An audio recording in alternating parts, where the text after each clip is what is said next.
The aftermath of the deadly protest in Kenya has left the country in a state of mourning and unrest.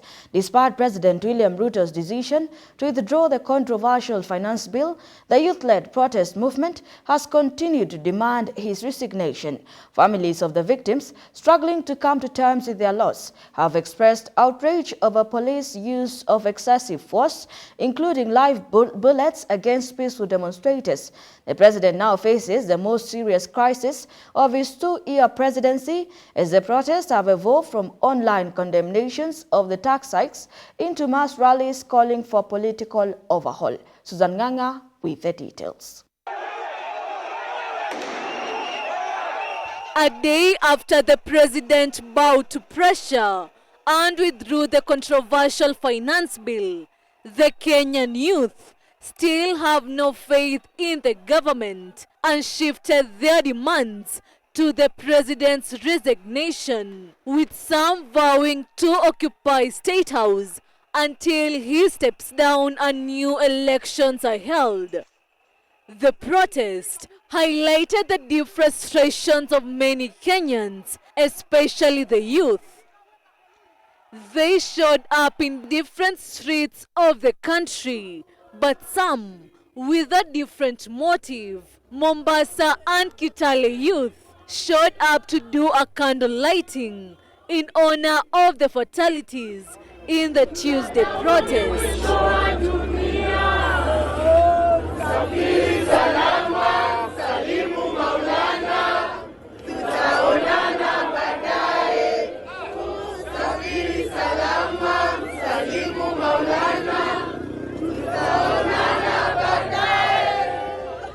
The aftermath of the Tuesday shooting and police brutality were reflected on the families who lost their loved ones as they viewed the bodies of their kin in various city hospitals. Moyo wangu umeumia sana.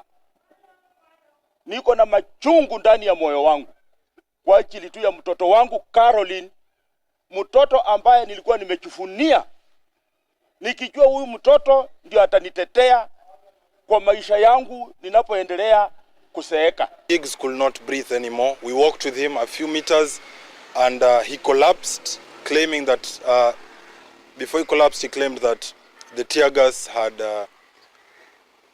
disenabled his lungs to breathe. Ndio kijana peke yake kwangu na watoto wawili, na ndio first born. Alipigwa na tear gas hapa Mwembe tayari Mombasa.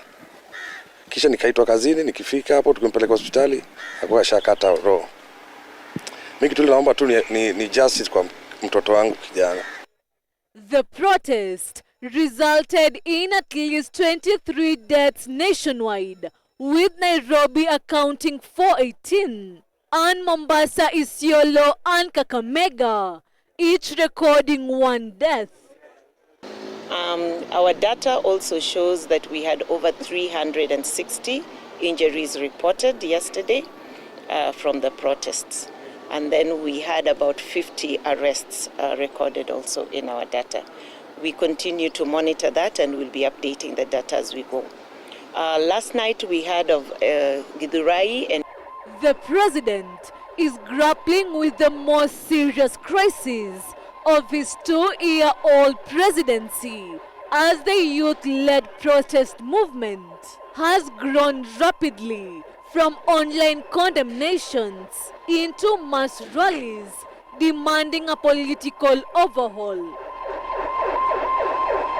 The protests have left an indelible mark on the nation and the government's response to the crisis and its ability to address the underlying issues will be crucial in determining Kenya's stability in the coming days. Susan Nganga, GBS News.